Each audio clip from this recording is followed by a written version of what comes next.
Hi guys, আমরা আবার নতুন ব্লগ নিয়ে চলে এসেছি। আমাদের নির্সাতের নতুন মল খুলেছিল, দেখি কেমন মল। মলটার নাম বিহারী লাল চৌধুরী। দেখি নতুন মল কেমন, কি জিনিস রেখেছে মলের ভিতরটা। দারুণ বানিয়েছে। দেখছিলাম প্রচন্ড ভিড়, খুব ভিড়, কোথাও দাঁড়াবার জায়গা নেই, এত ভিড়। উপরে নিচে এইটা, তারপর উপরের দিকে লেডিস কাউন্টার করা হয়েছে লেডিসের জন্য, যারা কুর্তি বা নানা রকমের শাড়ি যারা পছন্দ করে, লেডিসদের জন্য ওখানে পছন্দ। প্রচন্ড ভিড় কিন্তু। সবাই দেখছিল, আমিও গেলাম, দেখে নিলাম, দেখি কি কি দিচ্ছে। ছেলেদের ওইদিকে কুর্তা পাজামা।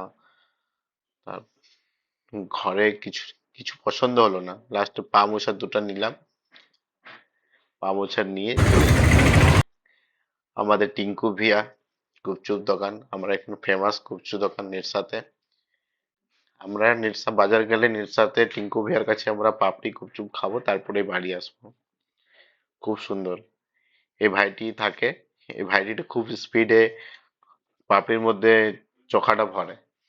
টিঙ্কু বিয়ার দারুণ বানাই। ওখানে খেয়ে আমরা বাড়ি ফিরছি। গুপচুপ খেলাম, পাপড়ি খেলাম। এখানে ব্লগ রাখছি, টাটা।